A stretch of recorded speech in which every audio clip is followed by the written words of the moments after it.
Halo teman-teman semuanya, balik lagi nih dengan kami kelompok 1. Di sini kita akan menjelaskan tentang bangunan dan peralatan kandang sapi potong. Kelompok 1 terdiri dari 6 anggota kelompok. Yang pertama ada Kang Dede Yusuf, yang kedua ada Muhammad Marsha Rizkullah, yang ketiga ada Fitria Rosalinda, yang keempat ada Afia Rahmah, yang kelima ada Irham Rozak, yang keenam ada Mutia Nabila. Sistem perkandangan. Sistem perkandangan dalam usaha peternakan sapi potong mempunyai peranan yang sangat penting guna menunjang kesehatan sapi.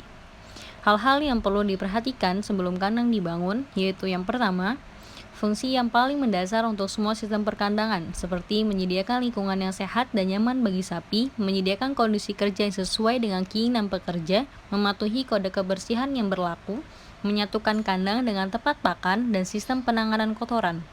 Yang kedua ada letak bangunan kandang. Faktor-faktor yang harus diperhatikan, yang pertama faktor ekonomis, yang kedua faktor pemeliharaan, yang ketiga dekat dengan petugas, yang keempat faktor higienis, dan yang kelima faktor iklim. Selanjutnya ada macam kandang. Macam kandang di Indonesia terbagi menjadi 5 bagian. Yang pertama, kandang penjantan. Kandang untuk penjantan harus disediakan secara khusus dengan ukuran lebih luas daripada kandang induk. Dan konstruksinya lebih kuat karena sapi penjantan pada umumnya dipelihara secara khusus daripada sapi lainnya. Yang kedua, kandang sapi induk. Kandang untuk sapi dewasa pada umumnya adalah kandang konvensional, sehingga setiap induk akan memperoleh ruangan dengan ukuran yang sama. Yang ketiga ada kandang pedet. Kandang pedet terbagi menjadi 2, yaitu yang pertama kandang pedet individual dan yang kedua ada kandang pedet kelompok.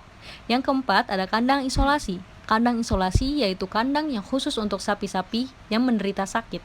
Yang kelima ada kandang beranak. Kandang beranak yaitu kandang yang khusus digunakan untuk sapi yang melahirkan.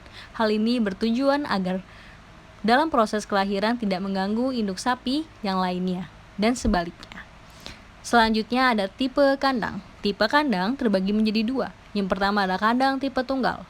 Konstruksi kandang tipe tunggal ini memiliki bentuk atap tunggal yang terdiri dari satu baris kandang. Yang kedua ada kandang tipe ganda, terdiri dari 2 baris kandang dengan bentuk atap ganda atau 2 baris yang saling berhadapan. Ukuran kandang yaitu 20 x 100 meter dan ukuran bangunannya itu 20 x 80 meter. Dan untuk bagian dalamnya itu dibagi menjadi 2 bagian, kemudian dibagi menjadi 4 bagian lagi, itu 20 dan 5 meter. Dan untuk ukuran ini tiang per tiang itu 6 meter dan ujung-ujungnya itu 4 meter. Dan untuk ukuran tempat pakan itu sekitar 50 cm lebarnya, dan untuk air minum itu sekitar 20 x 20 cm. Dan untuk tingginya itu sekitar 4 meter, dan untuk kemiringannya itu sekitar 20 cm, 20 derajat mohon.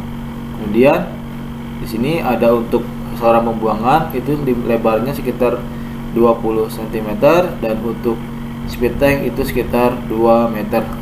Dan di sini kemudian ada untuk penyimpanan kotoran kering itu sekitar 2 meteran, dan ini sekitar 2 meter kali 8 meter untuk penyimpanan pakan dan pembuatan silase.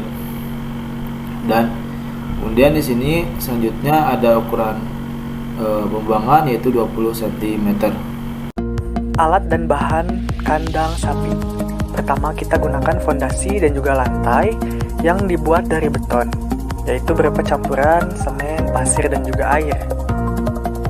Hal tersebut dikarenakan sangat efisien dan juga harganya terjangkau, juga kualitasnya baik, kokoh, dan mudah untuk dibenarkan.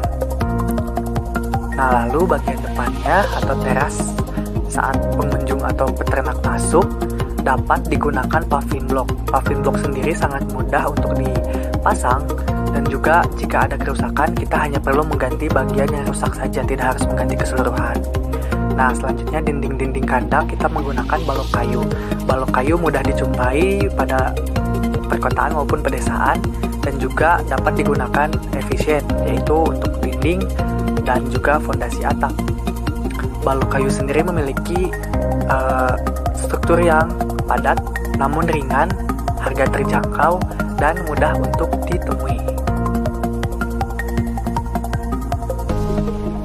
Kita bisa lihat penggunaan balok kayu itu disesuaikan, dapat digunakan untuk dinding, itu vertikal, dan juga untuk atap bisa horizontal ataupun miring.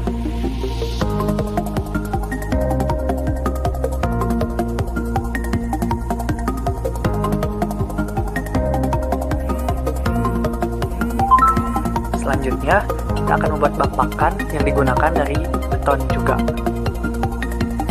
Dan pembatas antar sapi kita gunakan balok besi.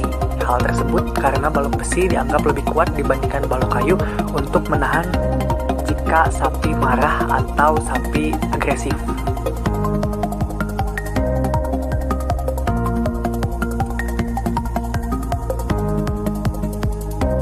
Finishing touch, kita akan menggunakan atap. Atap yang dapat kita jumpai dan juga kami pilih yaitu atap dari asbes. Hal tersebut karena asbes itu memiliki struktur yang ringan dan juga mudah untuk dipasang.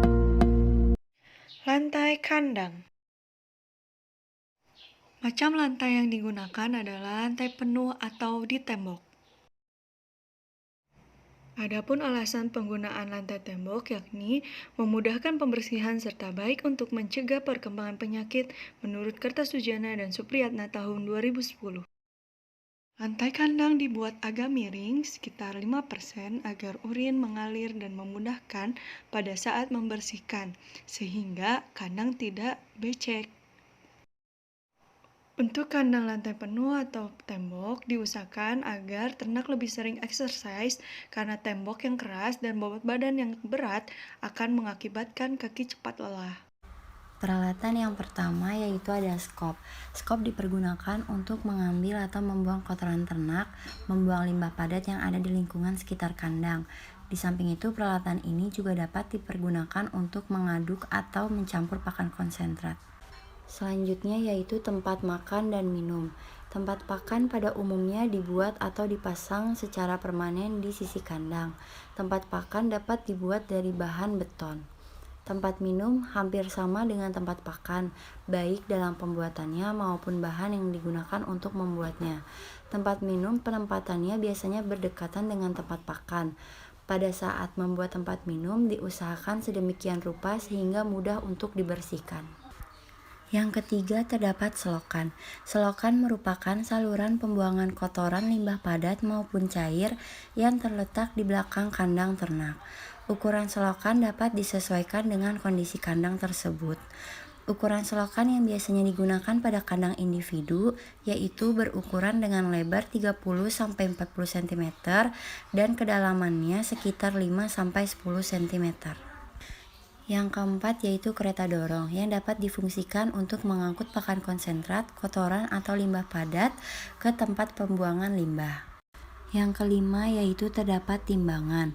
Timbangan digunakan untuk menimbang bobot badan ternak pada saat awal dan akhir pemeliharaan. Selanjutnya yang keenam terdapat sapu lidi. Sapu lidi merupakan peralatan kandang yang digunakan untuk membersihkan kandang dan lingkungan di sekitar kandang. Yang ketujuh yaitu terdapat tali. Tali adalah peralatan yang digunakan untuk mengikat ternak. Tali yang dipergunakan untuk pengikat sebaiknya tidak terlalu kecil karena mudah putus dan dapat melukai kulit ternak. Yang kedelapan yaitu terdapat selang dan sikat. Selang berfungsi untuk mengalirkan air dari tempat yang tinggi ke tempat yang lebih rendah. Selang juga dapat digunakan untuk memandikan ternak, mencuci kandang, dan mencuci peralatan kandang. Sikat merupakan peralatan yang dipergunakan untuk menggosok badan ternak pada saat ternak dimandikan. Dapat dipergunakan pula untuk menggosok atau membersihkan lantai kandang, membersihkan dinding kandang, membersihkan tempat pakan dan tempat minum.